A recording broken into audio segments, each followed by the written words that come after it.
बच्चों, आप सभी का समाजशास्त्र की कक्षा में स्वागत है। हमारा जो टॉपिक था भारतीय समाज की जनसांख्यिकी संरचना, उसी को कंटिन्यू करते हुए आज हम पढ़ेंगे प्राकृतिक वृद्धि दर या जनसंख्या समृद्धि दर। ये प्राकृतिक वृद्धि दर और जनसंख्या समृद्धि दर है क्या? देखिए, जन्म दर तथा मृत्यु दर के बीच का जो अंतर है, यानी सपोज़ करिए कहीं 1000 लोगों का जन्म हुआ और 700 लोगों की मृत्यु हुई, तो ये 300 व्यक्तियों का जो अंतर है, इसी को हम प्राकृतिक दर या जनसंख्या समृद्धि दर कहते हैं। यदि जन्म दर तथा मृत्यु दर के बीच का अंतर न के बराबर हो, शून्य हो जाए, तो उस स्थिति को हम स्थिर जनसंख्या स्थिति कहते हैं। यानी जितने व्यक्ति जन्म लिए उतने ही व्यक्ति मर गए, ये है स्थिर जनसंख्या स्थिति है।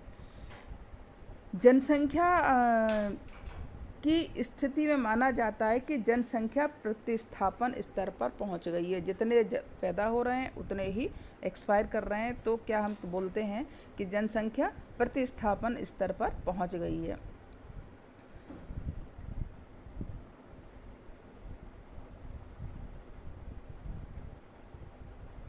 एक बच्चों होता है कि किसी समाज में प्रजनन शक्ति स्तर प्रतिस्थापना दर से नीचा रहता है, यानी बच्चे कम पैदा होते हैं और मरने वालों की संख्या अधिक होती है। इस स्थिति को ऋणात्मक समृद्धि दर के रूप में माना जाता है। वर्तमान समय में जापान, रूस, इटली, ये सारे जो यूरोप कंट्रीज़ हैं, ये इनमें ऋणात्मक समृद्धि दर की स्थिति बनी हुई है। अब प्रजनन दर, शिशु मृत्यु दर और मातृ मृत्यु दर, ये क्या है? प्रजनन दर, कितने बच्चे 1000 महिलाओं पर कितने बच्चों ने जन्म लिया, ये प्रजनन दर है। शिशु मृत्यु दर क्या है? 1000 बच्चों पर एक साल में जितने बच्चे पैदा हुए उनमें से कितने बच्चे एक साल के अंदर मर गए, ये शिशु मृत्यु दर है। इसके अतिरिक्त मातृ मृत्यु दर, एक वर्ष में कितनी माताओं ने बच्चों को जन्म दिया और जन्म देते समय उनकी मृत्यु हो गई, ये हमारी मातृ मृत्यु दर है। प्रजनन दर, शिशु मृत्यु दर और मातृ मृत्यु दर। क्योंकि हम बच्चों ये जनसंख्या समृद्धि दर पढ़ रहे हैं, कितने बच्चे पैदा हुए, कितने किस वर्ग के लोग, कितने की डेथ हुई, तो ये सारी चीज़ें इसी के अंतर्गत आ जाती हैं। अब देखिए, आयु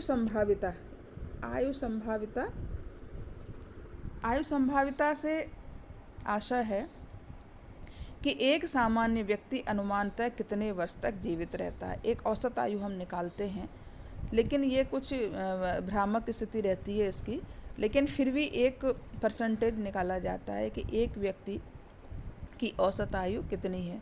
इस औसत आयु की गणना संबंधित क्षेत्र में एक निश्चित अवधि के दौरान एक आयु विशेष में मृत्यु दर संबंधी आंकड़ों के आधार पर की जाती है।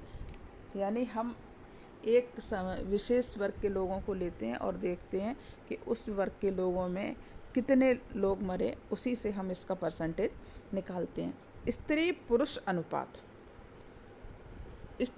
अनुपात भी एक ये जनसांख्यिकी संकल्पना है। यह हमें बताती है कि किसी क्षेत्र में निश्चित अवधि के दौरान 1000 पुरुषों की तुलना में स्त्रियों की संख्या क्या है। यहाँ यह जानना भी ज़रूरी है कि प्राकृतिक रूप से जन्म लेने वाले बच्चों में नर बच्चों की संख्या कुछ अधिक होती है, यानी लड़के अधिक पैदा होते हैं। 1000 लड़कों पर प्रायः 943 से 952, यानी 950 करीब लड़कियां जन्म लेती हैं। 1000 लड़के जन्म लेते हैं तो 950 लड़कियां जन्म लेती हैं। इस तथ्य के बावजूद भी बड़े होकर लड़कियों की संख्या कुछ अधिक रहती है, यानी लड़कियां कम पैदा हो रही हैं, लेकिन फिर भी जब महिलाओं की संख्या समाज में अधिक होती है। कारण क्या है? इसके दो कारण हैं। एक तो शैशवावस्था में बालिकाओं में रोग प्रतिरोधक क्षमता बालकों से अधिक होती है। यानी लड़कियां उतनी उनके अंदर प्रतिरोधक क्षमता अधिक होने के कारण उनकी मृत्यु नहीं होती, यानी वो अपना जीवन अच्छे से जीती हैं, बजाय इसके कि लड़के किसी न किसी रीज़न से एक्सपायर कर जाते हैं। तो और दूसरा कारण एक ये भी है कि स्त्रियों का जीवन काल लंबा होता है, यानी वृद्ध पुरुषों की तुलना में वृद्ध स्त्रियों की संख्या अधिक होती है। स्त्रियों का जीवन काल लंबा होने की वजह से भी उनकी संख्या अधिक रहती है। लड़कियां कम पैदा होती हैं, लेकिन बाद में महिलाओं की संख्या पुरुषों की अपेक्षा समाज में अधिक होती है। ये स्त्री पुरुष अनुपात है। अब देखिए जनसंख्या की आयु संरचना।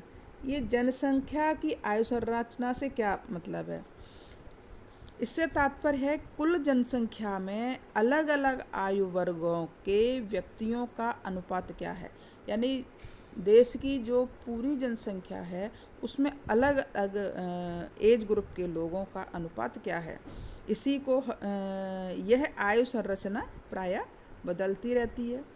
इसके लिए विकास के स्तर तथा औसत आयु संभाव्यता के स्तर जैसे कारक विशेष भूमिका निभाते हैं। एक समय जब था जब चिकित्सा की सुविधाएं कम थीं, रोगों का प्रकोप अधिक था, तब क्या था, ये औसत आयु कम थी। लेकिन इस स्थिति में शिशुओं तथा प्रसूताओं की मृत्यु दर ऊंची थी। इससे भी आयु संरचना प्रभावित होती थी। विकास एवं विभिन्न सुविधाओं के परिणाम स्वरूप आयु संरचना पुनः परिवर्तित होती है। यानी सुख सुविधाओं की कमी और सुख सुविधाओं की वृद्धि के आधार पर जनसंख्या की आयु संरचना चेंज होती रहती है। अब देखिए एक है पराश्रिता अनुपात और कार्यकारी वर्ग। पराश्रिता अनुपात के उसको कहते हैं बच्चों जो लोग दूसरों पर आश्रित रहते हैं। जैसे सपोज करिए समाज में 15 साल से लेके 64 ईयर्स के जो एज ग्रुप के लोग हैं इनको कार्यकारी वर्ग कहा जाता है। और 15 साल से जो नीचे का वर्ग है वो हमारा है पराश्रिता वर्ग। और 64 यानी 64 वर्ष से ऊपर का जो वर्ग है वो भी हमारा पराश्रिता वर्ग में आता है। इस वर्ग में यानी बच्चों को और वृद्धों को शामिल किया गया है पराश्रिता वर्ग में। कार्यकारी वर्ग में 15 वर्ष से 64 वर्ष के लोगों को शामिल किया गया है। जिस देश में पराश्रिता वर्ग की अधिकता हो जाती है वहाँ की आर्थिक उन्नति यानी इकोनॉमिकल प्रोग्रेस रुक जाती है, क्योंकि काम करने वाले लोग कम होते हैं तो स्वाभाविक है खाने वाले ज़्यादा होंगे, काम करने वाले कम होंगे तो आर्थिक स्थिति तो खराब हो ही जाएगी।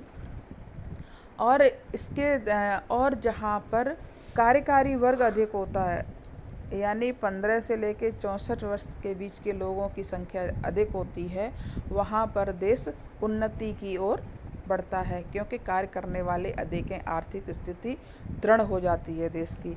अगर पराश्रिता वर्ग की अधिकता होती है तो ये एक बहुत बड़ी चिंता का विषय है। बच्चों आज के लिए इतना ही। नेक्स्ट क्लास में अगले टॉपिक के साथ मिलते हैं। Thank you.